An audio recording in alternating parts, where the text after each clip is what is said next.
ఈ ఉల్లిపాయలు ఈ విధంగా కట్ చేసుకోవాలన్నమాట ఫ్రెండ్స్. ఈ పచ్చి ఉల్లిపాయలు ఆనియన్స్ అనమాట పచ్చి పులుసుకి. ఈ పచ్చిగా చేయాలి. ఈ మాత్రం పచ్చిమిరకాయలు మాత్రం ఆయిల్లో ఫ్రై చేయాలన్నమాట ఫ్రెండ్స్. ఫ్రెండ్స్ ఇది పచ్చి పులుసుకి అనమాట ఫ్రెండ్స్. చూడండి, చింతపండు నానబెట్టాము, ఆనియన్స్ పచ్చిమిరకాయలు అనమాట. ఈ 3 ఐటమ్సే కావాలన్నమాట మెయిన్. ఇవన్నీ ఆనియన్స్ పచ్చిమిరకాయలు ఫ్రై కొంచెం దోరగా వేపుకోవాలన్నమాట ఫ్రెండ్స్. కట్ చేసుకుని పచ్చి పులుసుకి ఆయిల్లో. ఫ్రెండ్స్ ఇది పచ్చి పులుసు కదా ఫ్రెండ్స్. ఈ పచ్చిమిరకాయలు ముక్కలు కట్ చేసి సరిపడా ఆయిల్లో ఇలా వేపుతున్నాను అనమాట ఫ్రెండ్స్. చూడండి,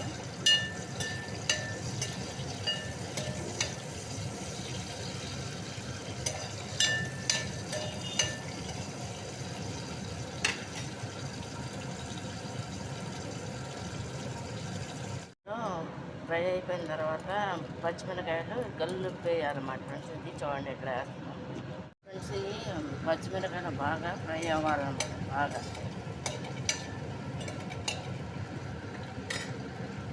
ఫ్రెండ్స్ ఇదేమో స్వీటు లేకుండా ఒకటి, స్వీట్తో ఒకటి అనమాట ఫ్రెండ్స్. చూడండి,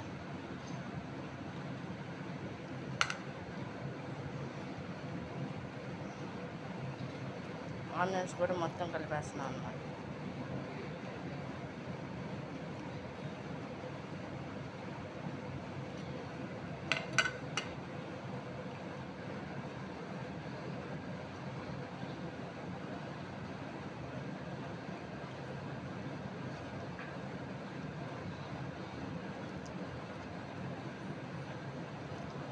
ఇది పచ్చి పులుసు ముద్దపప్పు కాంబినేషన్కి అనమాట. ఇక్కడ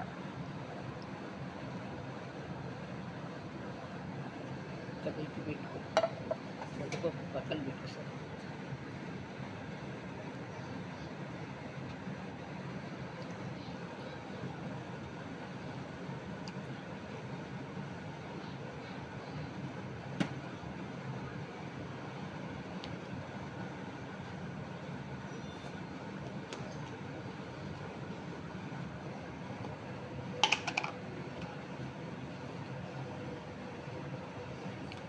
దాంట్లో సరిపడా సాల్ట్ అనమాట.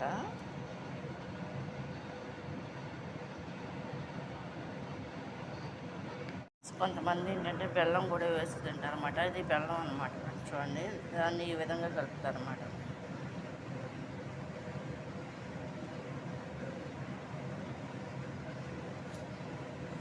ఇది స్వీట్ అన్నమాట. ఇది పూర్వం ఆచారం అన్నమాట ఫ్రెండ్స్. ఇదంతా కూడా 150 years బ్యాక్ అన్నమాట. Old recipe. పచ్చిపులుసు అయిపోయిందనమాట. చూడండి, ఇది స్వీట్ వేస్తారన్నమాట. ఇది బెల్లం వేసారన్నమాట ఫ్రెండ్స్. ఇది ఈ విధంగా ఉంటుంది అనమాట. ఒకటి హాట్ ఒకటి స్వీట్ అనమాట. అట్లా 2 రకాలుగా చేసుకోవచ్చు మనం. పచ్చి ఆనియన్స్ ఒక పచ్చిమిరకాయలు మాత్రం ఫ్రై చేయాలన్నమాట. కల్లులుప్పు ఫ్రెండ్స్ రెడీ అయిపోయింది అనమాట పచ్చి పులుసుకి. ఇదేమో చింతపండు పులుసు, ఆనియన్స్, ఒక లోటాడు వాటర్ అనమాట. ఇది ఈ విధంగా చేస్తాం అన్నమాట పచ్చి పులుసుకి.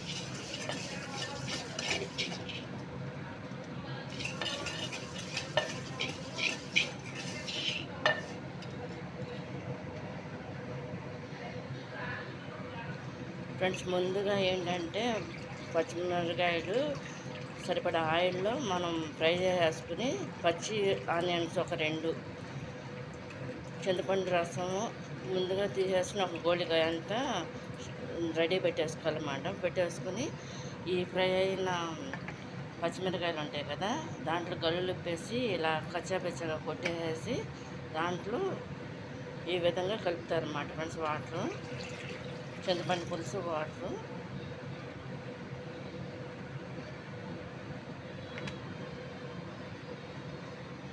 దాంట్లో ఆనియన్స్ కూడా వేస్తారన్నమాట ఫ్రెండ్స్.